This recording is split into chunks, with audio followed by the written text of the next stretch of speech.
Bueno, entonces habíamos visto la definición de consistencia y orden de precisión de un método para una ecuación diferencial dada, fija, con una f. Y habíamos sacado este resultado, que lo voy a recordar aquí. Voy a ver si se ve esto en la pizarra, dejadme que lo vea aquí. Vale, se ve todo esto, la misma forma. Bien, entonces habíamos visto este resultado que quiero volver a escribir. Habíamos visto un teorema con θ entre 0 y 1. En realidad lo habíamos probado antes, lo único que con las definiciones que habíamos dado habíamos probado ese teorema. Habíamos probado esto. Primero, que si f era C1, ya no voy a poner todos los detalles del dominio, etc. Si f era C1, pues tenía aquí una ecuación x' de t igual a f de t, x de t en AB. Me daban una f, esta ya estaba dada, tengo una f y tengo ese problema, ¿vale? Entonces digo, bueno, si f es C1, entonces el tetamétodo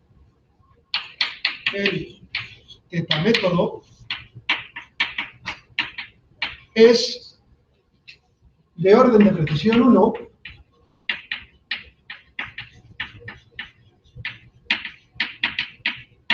es decir, tau barra de h es una O de h, con la notación de la O de Landau que habíamos visto, es de orden de precisión 1 para la ecuación diferencial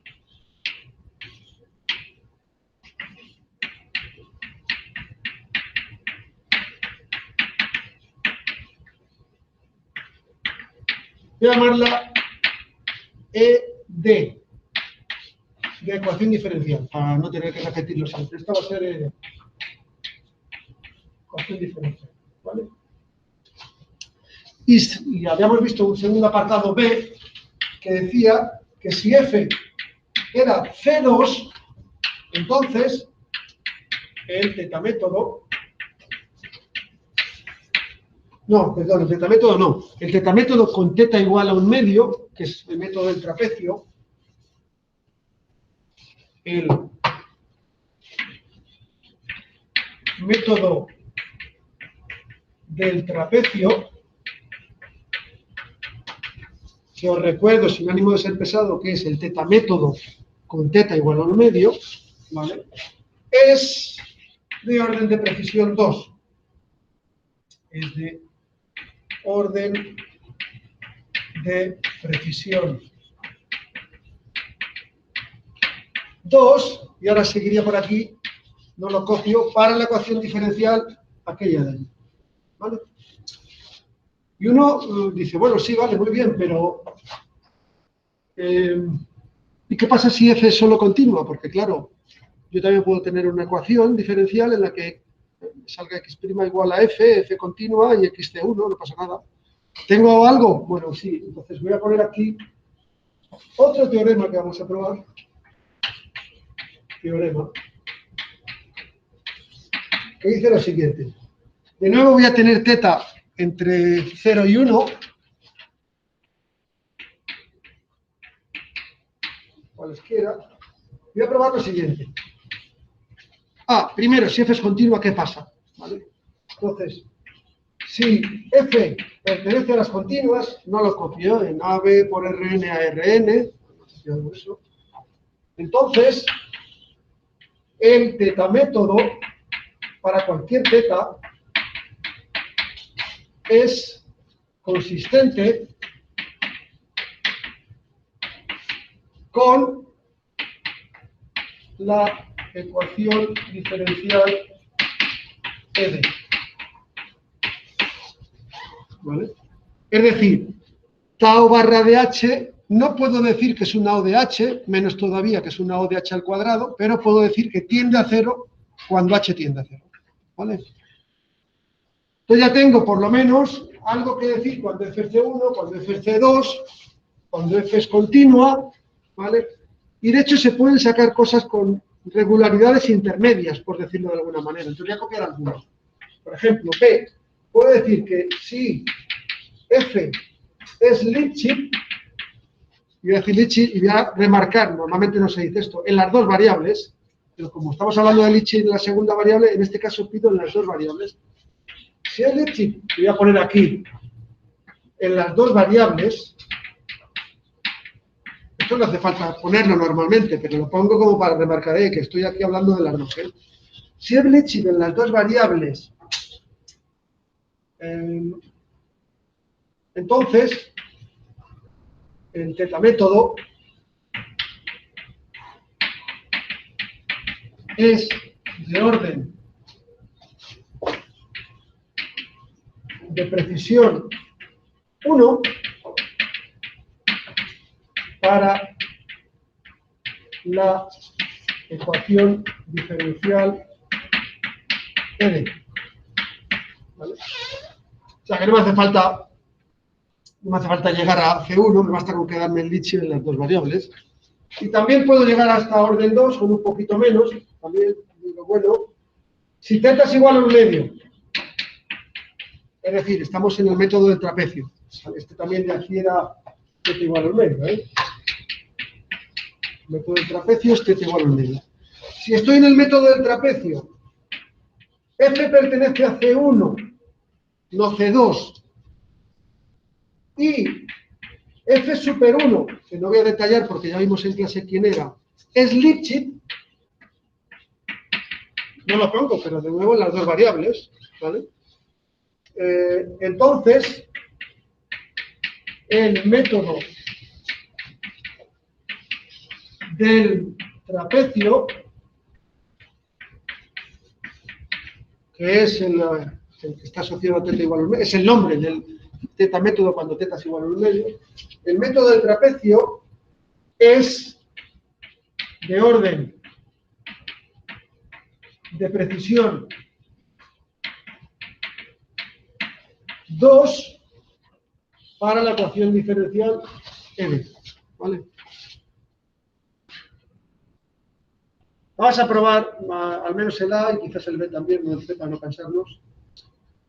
Y luego veremos un poco, porque a mí y a cualquier matemático esto le aburre, ¿no? Esto de es el método para la ecuación diferencial tal, ¿no? Entonces ya rápido uno se empieza a cansar y quiere quitar tanto largo, ya lo veremos cómo lo hacemos, ¿eh? Pero de momento lo voy a dejar así, porque esto hace referencia a un problema concreto que me viene determinado por esa F, y la F puede cambiar, puede ser C1, puede ser C2, volveré sobre eso. Y también lo de el orden de precisión 2, pues muchas veces te quedas, es de orden 2, y ya está. Pero bueno, vamos a ser precisos todavía. Demostración. Vamos a demostrarlo por aquí. Demostración. Recordar, FC1, el método de orden de precisión 1 para la ecuación diferencial D. FC2, el método de orden de precisión 2 para la ecuación D. Continua, el tetamétodo es consistente con la ecuación diferencial ED. ¿Vale? Aquí no se suele decir para la ecuación, sino con la ecuación diferencial. Y luego están estas otras dos cosas. Pero volveré sobre esto, FC, FC1, FC2, que me dan consistencia, orden 1 y orden 2. ¿Vale? Volveré sobre esto en unos minutos. Ahora voy a intentar probar este teorema. Vamos a empezar por A. Si nos animamos, hacemos B y el C ya no. Pero por lo menos vamos a hacer el A y quizás. Bien. Ok.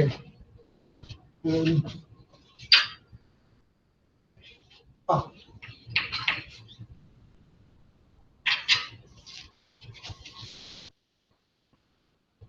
Una tiza ahí que está completamente mojada. Pues está mojada porque, a saber, ¿no? Bueno. Me dan como hipótesis que F es continuo. Y quiero probar que tau barra de H converge a 0. No voy a probar que lo hace como una O de H, ni como una O de H al cuadrado. Como solo quiero probar que tiende a 0, ¿cómo pruebo que tau barra de H tiende a 0? Pues lo típico. Para todo epsilon mayor que 0 existe un delta, tal que si h es menor que delta y mayor que 0, entonces tau barra de h es menor que epsilon. Eso es la convergencia cero, ¿vale? Ok, vamos a intentarlo. Entonces, lo primero, voy a hacer, como hacíamos ayer, un desarrollo de Taylor de x de t más h alrededor de x de t. X de t más h. Y recuerdo que como solo tengo f continua, entonces solo puedo decir que x pertenece a C1. Y en realidad, más que desarrollo de Taylor, lo que es el teorema de valor medio, en realidad, ¿vale? Pero va a ser lo mismo. Entonces, x de t más h es igual a x de t más h por... Y aquí ya me tengo que cortar. ¿Vale? Entonces, aquí uno pondría el x' mayúscula en un sí, que pusimos ayer. Esta vez lo voy a escribir en detalle porque quiero sacar las f's que hay aquí. ¿Vale? Entonces, voy a escribirlo. Entonces, tendré la componente 1 derivada en un cierto punto sisu 1, que no lo escribo, pero sisu 1 tiene que estar entre t y t más h. ¿Vale? Y así, puntos suspensivos hasta la componente n en sisu n. ¿De acuerdo? Desarrollo de Taylor, perfecto. Ok.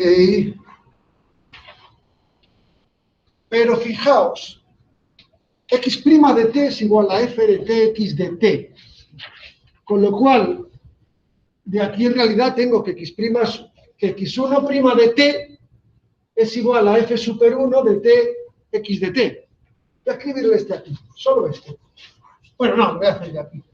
Vamos a perder tiempo. Igual a x de t más h.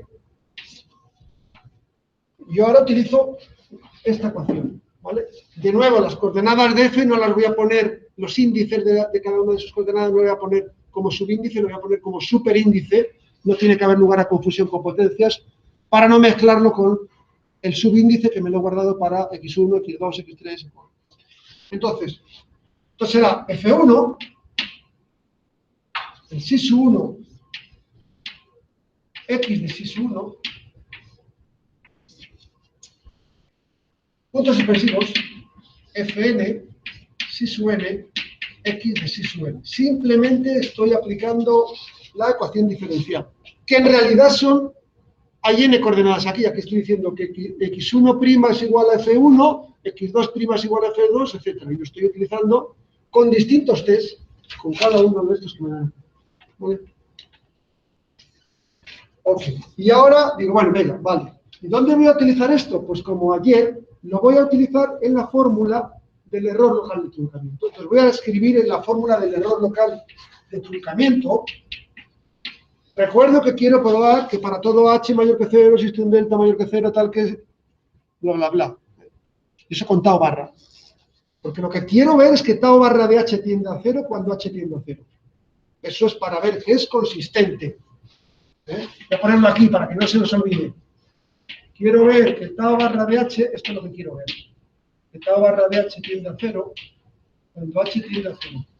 ¿Vale? Bien.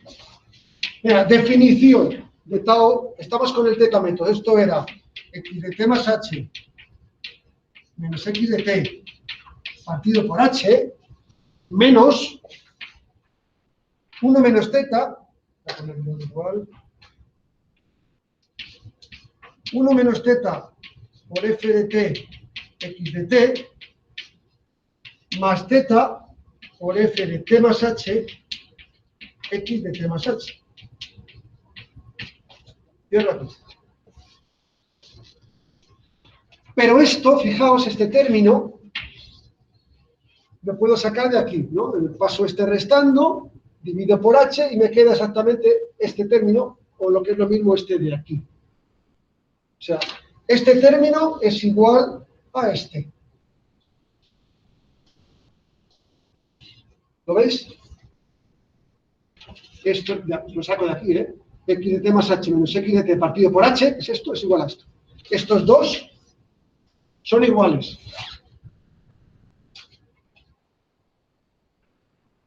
Bien.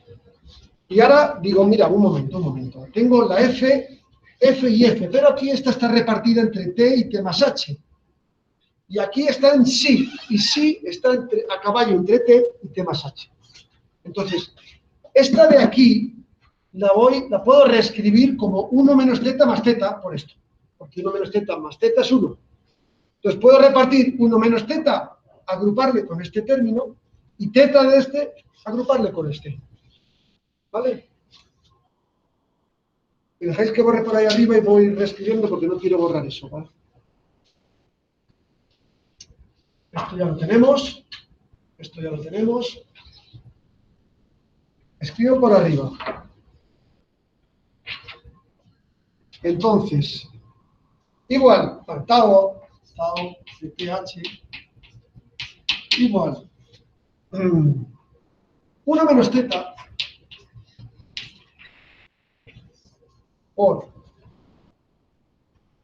este de aquí, F1 de sí, X de sí,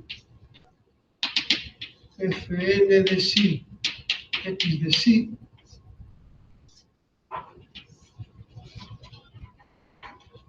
menos f de t, x de t.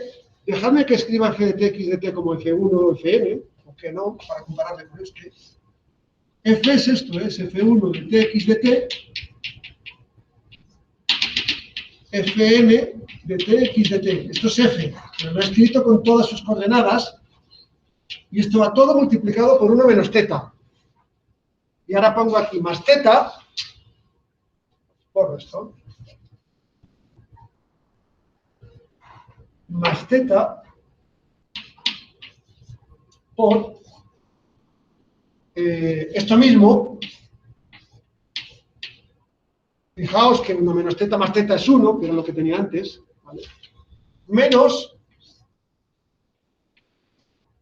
f, bueno, voy a hacer un poquito más grande, perdón. Tengo este, voy a escribir de nuevo este término como F1, Fn, todas las componentes. F1 de t más h, coma x de t más h,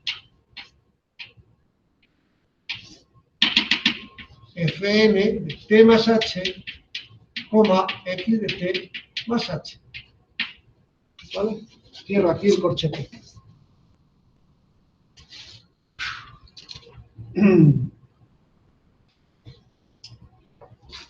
Ahora bien,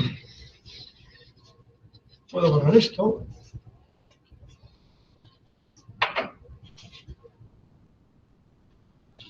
Cada una de estas componentes F super K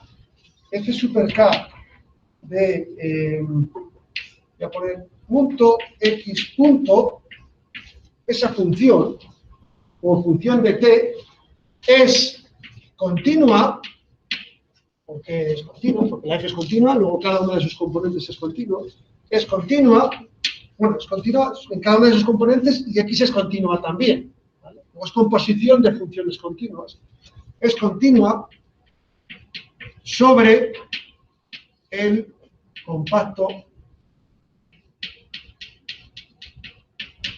AB. Luego es uniformemente continuo.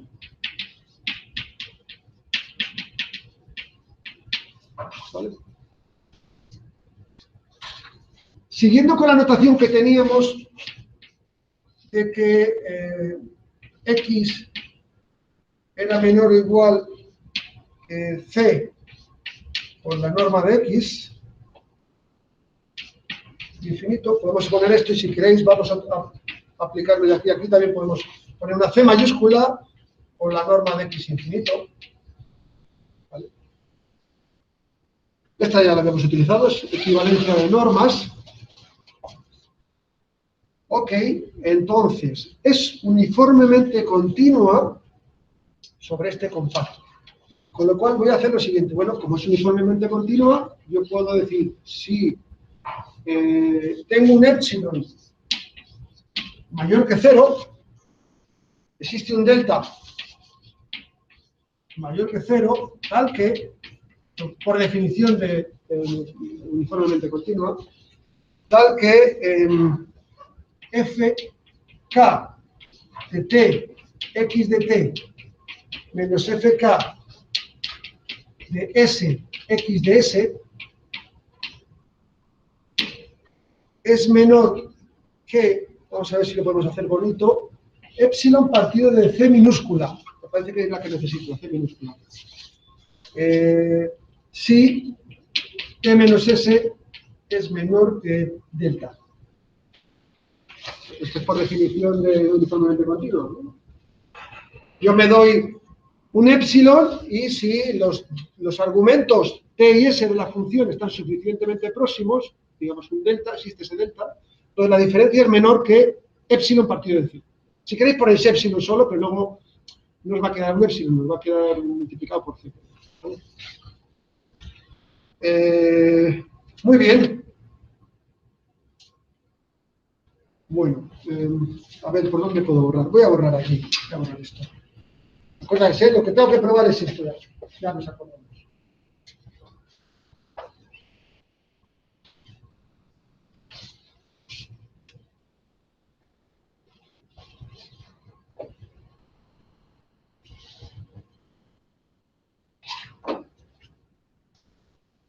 Ok, entonces, ¿qué hago? A ver, tengo el delta, tengo el epsilon, y el delta van a ser las diferencias entre T y S, pero aquí las diferencias que tengo son entre sí y T, entre sí su 1, perdón, y T entre sí su, aquí que he puesto, sí su 1 entre sí su N, sí su N, sí su 1, sí su 1.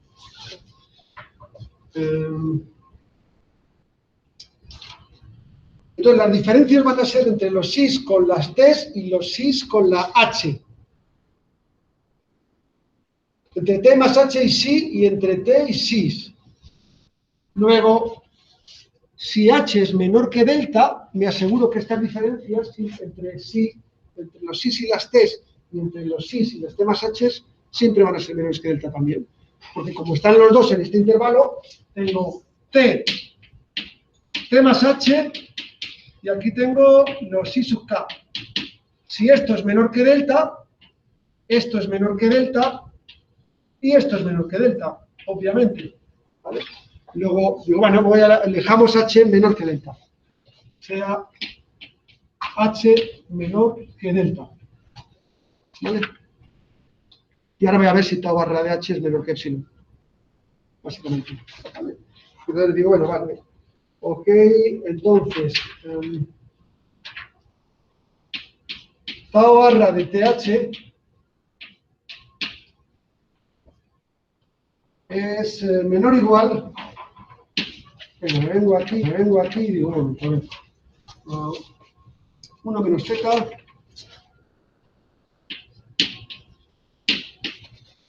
por la norma de esto más θ por la norma de este otro. Ahora, paso a norma infinito. Para pasar a norma infinito, multiplico por C. ¿Vale? Θ por C por la norma infinito de esta cosa que hay aquí. ¿Está claro? Más, borro, más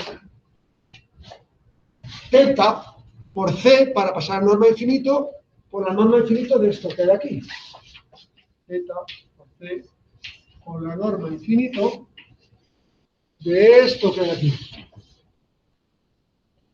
¿Vale?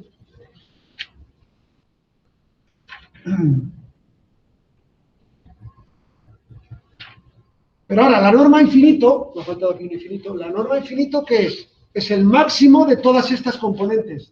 El máximo de esta menos esta, de esta menos esta, de esta menos esta. Es el máximo. Lo voy a copiar aquí.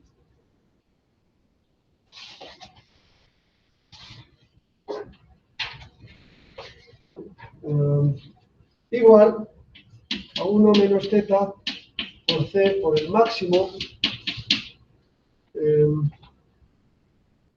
en K, perteneciente a 1 hasta N, de F sub K de psi sub K, X de psi sub K, menos F K de psi sub K, no, perdón, de TK de T, X de T. Eso es.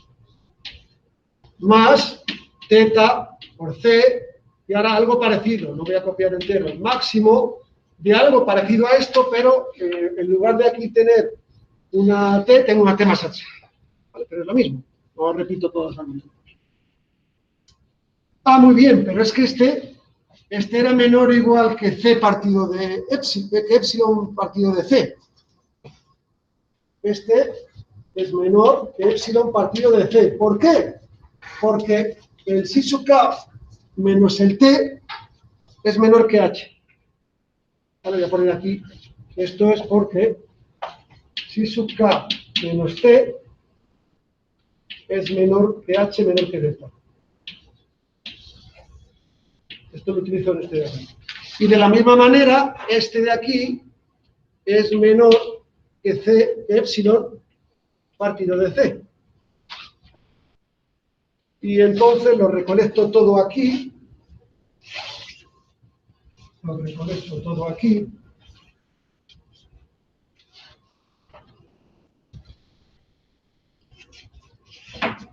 Vale.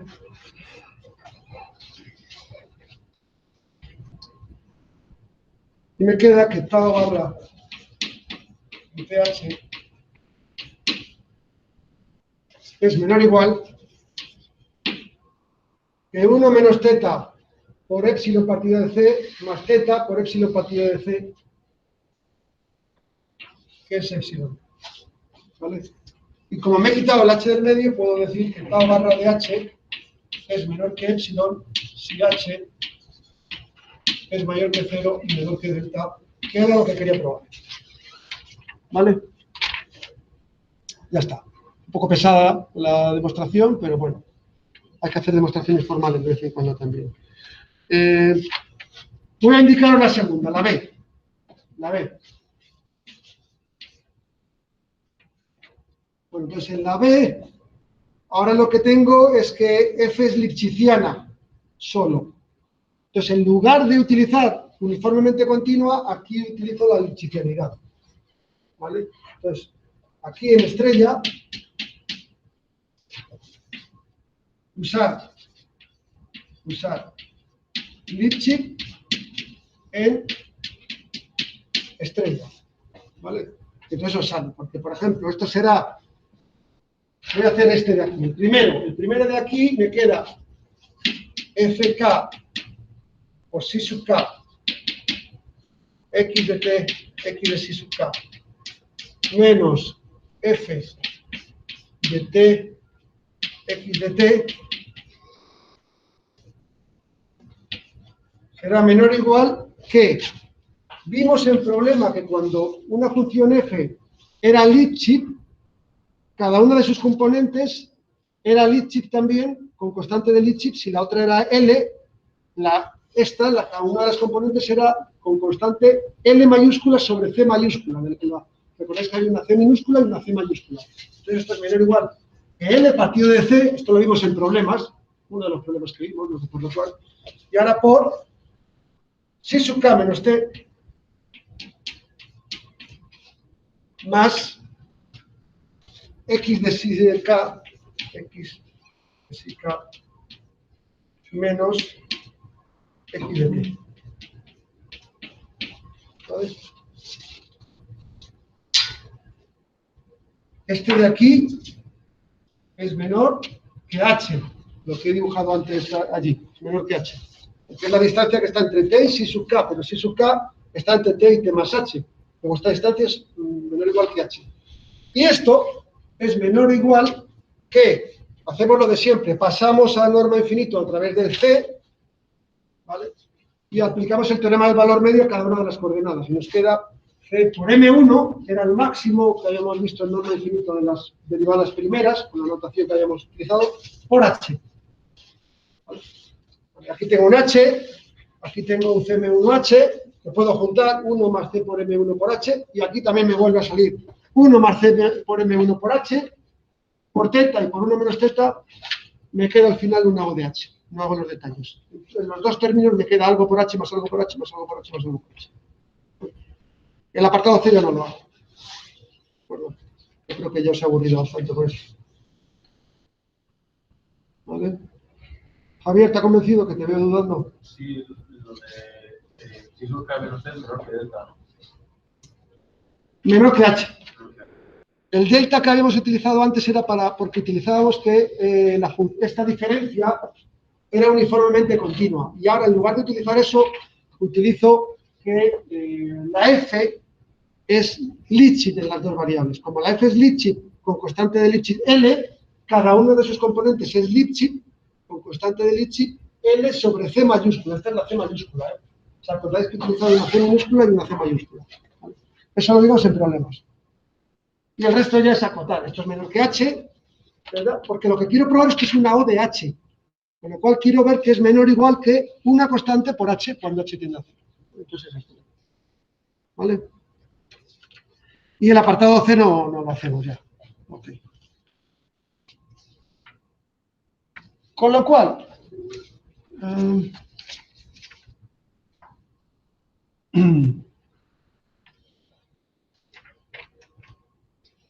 lo que voy a hacer es utilizar esto que acabamos de ver. Quiero que os quedéis con la idea de que el tetamétodo era consistente con la ecuación diferencial cuando la f era continua, de orden 1 cuando la f era C1 y de orden 2 cuando θ era igual a 1/2, es decir, al método del trapecio, y la f era C2. O sea que para la consistencia me bastaban funciones f continuas, para la orden 1 me bastaban funciones f, funciones f C1, y para orden 2 necesitaba funciones f C2, además de, por supuesto, que el método fuera suficientemente bueno, en este caso, el método del trapecio. Entonces, la idea es la siguiente, bueno, pues entonces lo que voy a hacer, no lo voy a escribir, prefiero contároslo para que os enteréis. Lo que voy a hacer es lo siguiente, voy a llamar a un método para resolver un problema de valor inicial de este tipo. Cuando yo resuelvo x' de t igual a f de tx de t, la ecuación diferencial e de, supongamos que tengo un método para resolverlo. ¿Vale? Ese método vamos a decir que es consistente, y no digo más, ya está, consistente. No tengo que decir para la ecuación diferencial esta con esta f particular, no. Es decir, que es consistente si lo es para cualquier ecuación diferencial de este tipo con f continuo. Ese va a ser un método consistente. Que elija yo la f que elija continua, me sale que es consistente. ¿Vale? Y ya no tengo que decir, el método es consistente con la ecuación diferencial de esta aquí. No. Ahora diré, el tetamétodo es consistente. ¿Vale? No tengo que decir más. ¿Qué quiere decir que es consistente? Pues que si tienes una ecuación diferencial de este tipo con f continua, el tau asociado tiende a 0 cuando h tiende a 0. ¿Vale? No lo escribo, prefiero que por lo tenéis en los apuntes. Segunda cosa, voy a decir que el método es de orden 1, ya, no digo más. Si cuando lo utilice para resolver esta ecuación con una función f C1, lo que obtengo es el error local de truncamiento es una O de H. Entonces, en ese caso, diré que es un método de orden de precisión o 1, o si queréis, de orden 1.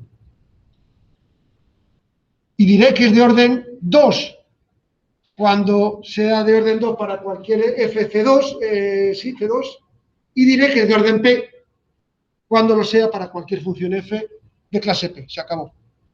¿Vale? Esa es la idea. Me apoyo un poco en el teorema que acabamos de ver. Os he hecho sufrir un poco con la demostración, pero hemos visto que si la f era continua, el método era consistente con la ecuación diferencial, si la f era C1, el tetamétodo era una O de H, y si la f era C2 y θ era igual a 1/2, el método era de orden 2 para esa ecuación diferencial. Conclusión, el tetamétodo es consistente, es de orden 1, y si θ es igual a 1/2 es de orden 2. Se acabó. ¿Vale? Como mucho, es el típico resultado que a los matemáticos nos gusta. De una sola tacada decimos muchas cosas. Y no tenemos que dar un montón de detalles. ¿Vale? ¿Alguna duda sobre esto? O sea, que si os piden, demuéstrame que el método tal es de orden 2. Dice, vale, supongamos que FRC2 lo aplico aquí a esto, ¿qué tengo que observar? Tengo que observar que el error local de truncamiento es una O de H al cuadrado. Ya está. ¿Vale? Muy bien. Todo está muy bien, pero en realidad a mí lo que me interesa, lo que hemos hecho ha sido aproximar la ecuación diferencial. Lo que me interesa, lo que nos interesa, es medir el error que hay entre la solución exacta, cuando yo tengo un problema ahora ya de valor inicial. Ahora mismo estamos en una ecuación diferencial. Añadámosle la condición inicial. Tengo una solución. Cuando yo tengo una función f continua y Litchi en la segunda variable, que vamos a asumir ahora que es así, y tengo un problema de valor inicial, que va a ser la ecuación diferencial más la condición x de a igual a psi sub 0, a las dos cosas, las voy a llamar problema de valor inicial, vamos a escribirlo para que quede claro. Vamos a escribir lo que es nuestro PVI, problema de valor inicial.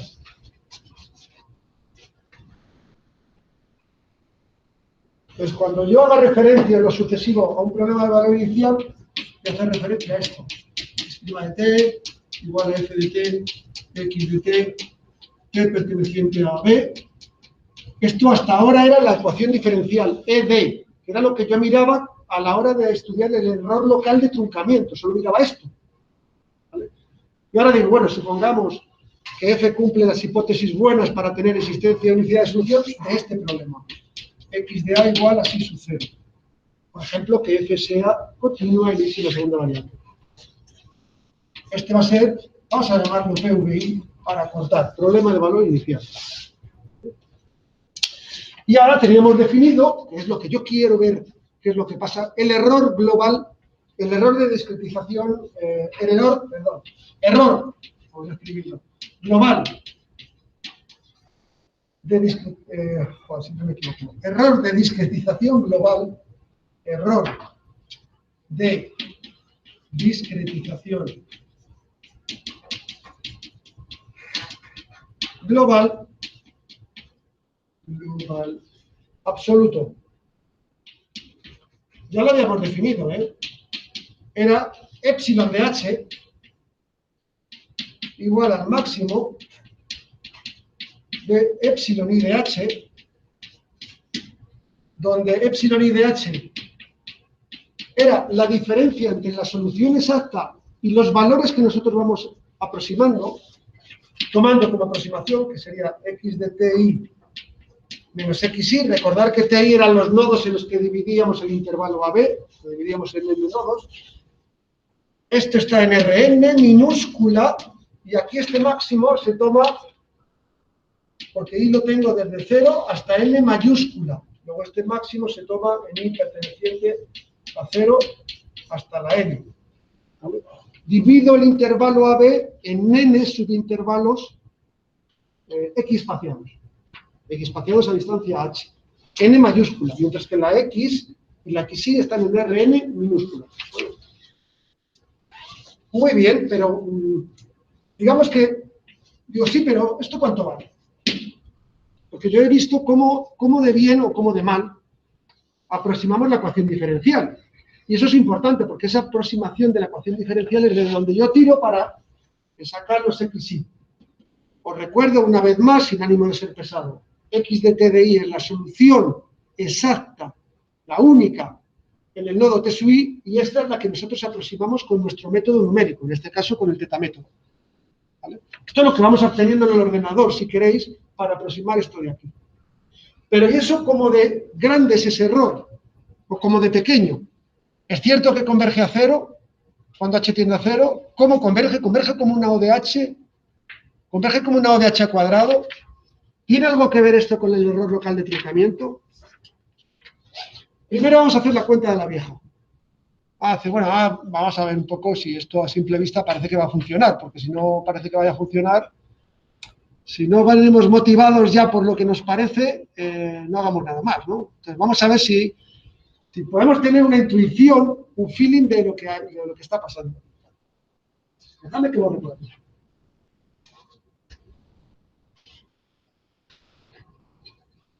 Vamos a borrar.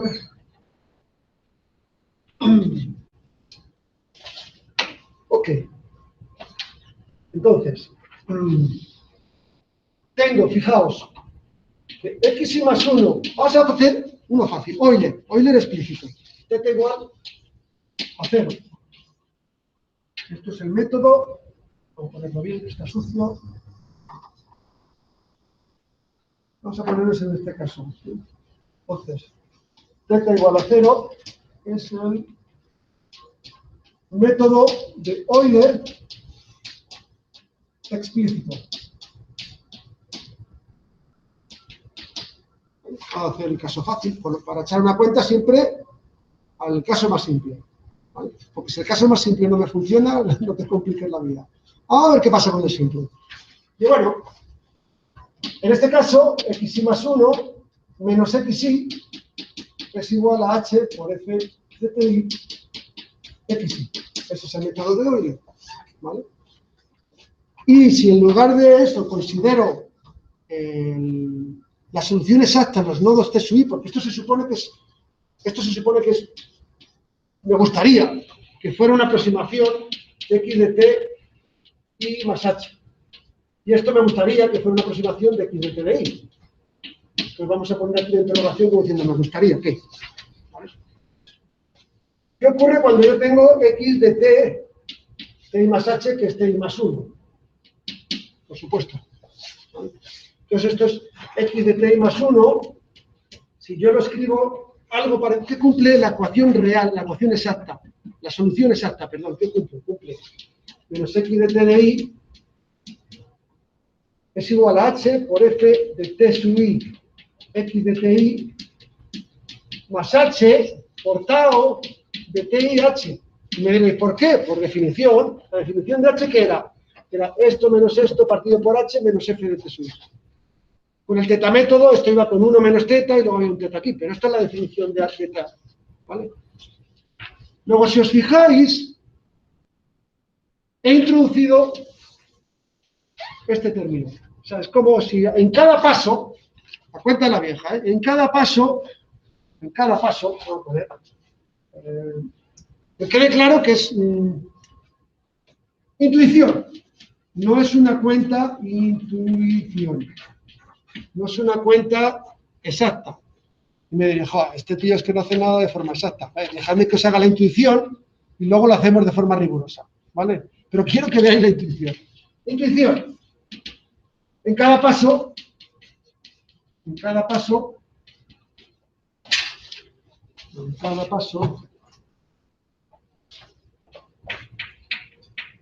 se introduce un error. Un momento. ¿De qué tipo es el error tau barra de h, tau de h cuando estoy haciendo el método de Euler? Supongamos que F0. Ejemplo. ¿Eso qué sería? Tau barra de h era una O de h. Y multiplicado por h, o sea que en cada paso tengo un error como una O de h cuadrado. Es un método que aproxima la ecuación diferencial como una O de h. El método de Euler, si f es al menos c1.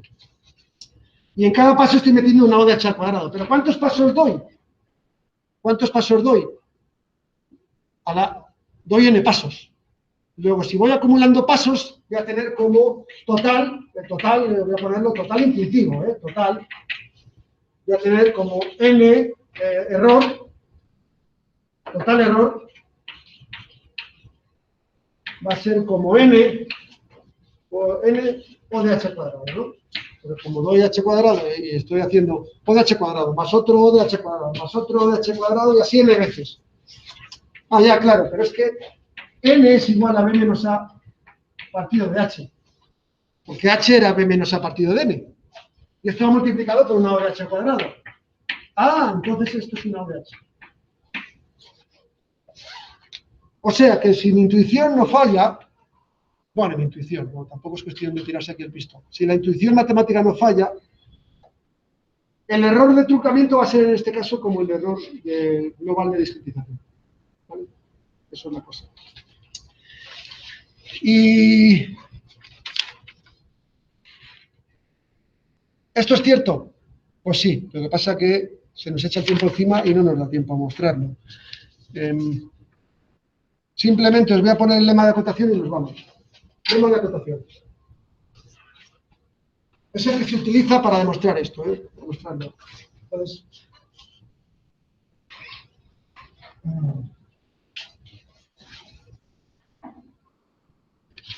En lugar del lema de acotación, voy a poner lo anterior al lema de acotación para que se vea. Lo que voy a hacer es lo siguiente. Para hacerlo ahora sí ya de forma seria, matemáticamente hablando, voy a restar este menos este menos este, y me queda, fijaos, de aquí y de aquí, me queda x de t más 1 menos x de t de i, más, menos, perdón, no, me voy a pasar al otro lado, es igual a x de t i menos xi más h por f de t i x de ti menos f de ti xi, fijaos que son cosas distintas, esta no es la misma que esta, son cosas distintas. Que no me equivoque, más h por tau de t y h. ¿Vale? Muy bien, estamos ya acabando la clase, ¿eh? Y ahora digo, bueno, vamos a tomar normas, lo de siempre, ¿no? Normas de seguridad triangular. Y me queda que esto es epsilon más 1, ¿eh? Y esto es epsilon i. Y h. Y me queda que la norma de epsilon i más 1 de h es menor o igual que la norma de epsilon i de h más, utilizo que es Lipschitz en la segunda variable, esta de aquí. Hemos dicho que íbamos a subir continuo y Lipschitz en la segunda variable. Me queda más h por L por x de t de i menos xi, epsilon i de h otra vez. Más h, y ahora saco el máximo en t y me queda tau barra de h. Y si queréis, junto estos dos, tengo aquí un 1 más HL por epsilon i de h. Y ahora la cosa está ya para el próximo día. ¿Y cómo acoto todos? Porque claro, tengo el i más 1 acotado en términos de i sub i. ¿Vale? Esto lo vamos a dar en un lema que se llama acotación, que esto de alguna manera tiene el mismo feeling que el lema de Brodwell, para que lo penséis. ¿Vale? Pero es como un lema de Brodwell discreto. Acabamos aquí la clase. Mañana prácticas en el laboratorio. Gracias.